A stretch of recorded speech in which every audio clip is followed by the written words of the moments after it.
Welcome to This Explainer. Okay, today we're diving into what is honestly one of the most fascinating and kind of misunderstood gray areas in the whole corporate world.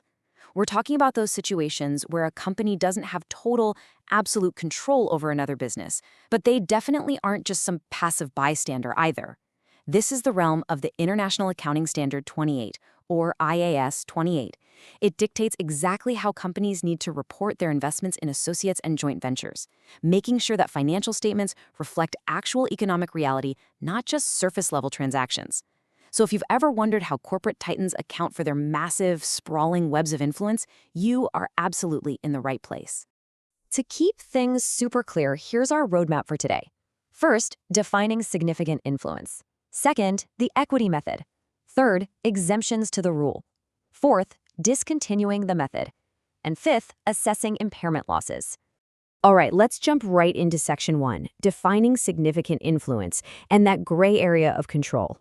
So, before a company even touches the accounting math of IAS 28, they've got to pass a specific test. They literally have to prove they have a real voice at the table of the company they've invested in. We're not just talking about holding a few random shares in a brokerage account, we're talking about real power to participate in financial and operating policy decisions. And it all starts with a magic number, 20%. The standard basically says if an investor holds 20% or more of the voting power, directly or indirectly, it's presumed they have significant influence. It's your classic rule of thumb. But, and this is a big but, it's just a presumption. No absolute guarantees here. You could hold 25% and be completely shut out of decision-making by a massive majority shareholder. Or, on the flip side, you could hold just 15% and still be pulling major strings. That 20% mark, it's really just the line where the burden of proof shifts. And this brilliantly illustrates how the standard actually moves way beyond just some rigid mathematical threshold. If you fall under that 20% mark, or if the presumption is being challenged, you have to look at the qualitative evidence. Like, does the investor actually have a seat on the board of directors? Are they jumping into policymaking, say, deciding on dividends? Are there massive material transactions going on between the two companies? Maybe they even swap C-suite executives. Or the investor provides absolutely essential technical info that the other company needs to survive. You see, this is the real-world evidence of having a genuine voice in an investee's operations. If you check these boxes, boom, you've got an associate, and it's time to use the equity method. Which brings us right to Section 2, the equity method explained, the core engine. All right, let me introduce you to the absolute hero of IAS 28, the equity method. This is the exact accounting mechanic used to accurately capture the economic reality of these investments. It's totally dynamic, it shifts right along with the fortunes of the investee, and it's built to give a true picture of what the investor actually owns. So let's break down the mechanics step by step. Step 1 is super simple. You initially recognize the investment on your balance sheet at cost, basically whatever you paid for it. But Step 2, that's where the magic happens. After that initial buy, the carrying amount of your investment actively goes up or down based on your share of the associate's profits or losses. Think about it. If they make $1 million and you own 20%, you recognize your $200,000 share right in your own profit or loss. And then, Step 3, if the associate actually pays out a dividend, you reduce the carrying amount of your investment. It's exactly like taking cash out of an ATM. You've got the cash in your hand, sure, but the overall balance in your account goes down. Now, you might be wondering, why go through all this trouble? Why not just log the dividend checks when they show up in the mail? Well, as this quote directly from the standard points out, this method provides much more informative reporting. Because you have significant influence, you have a direct vested interest in how that underlying company is actually performing.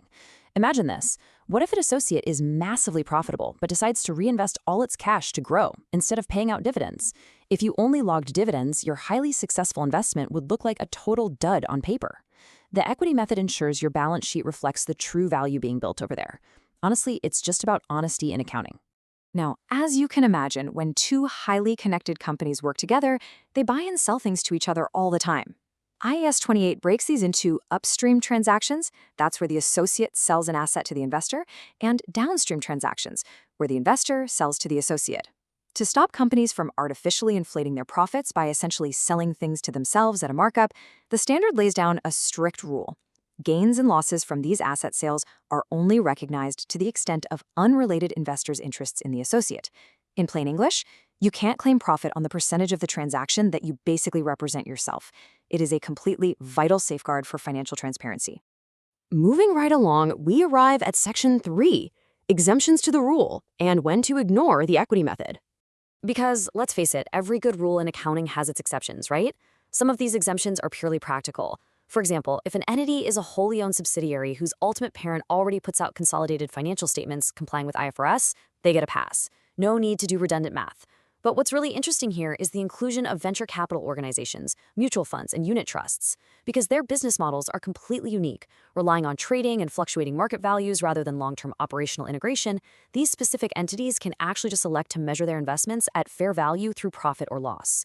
They get to bypass the equity method entirely and just use a totally different standard, IFRS 9.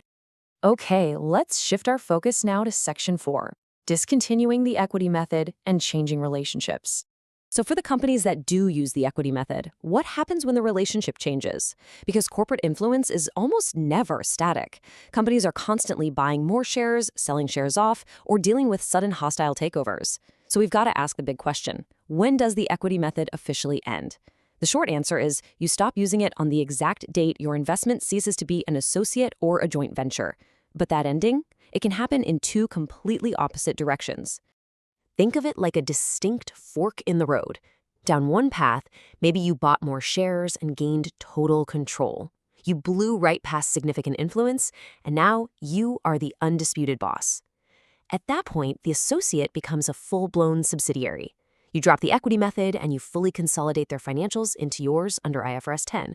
But look at the flip side.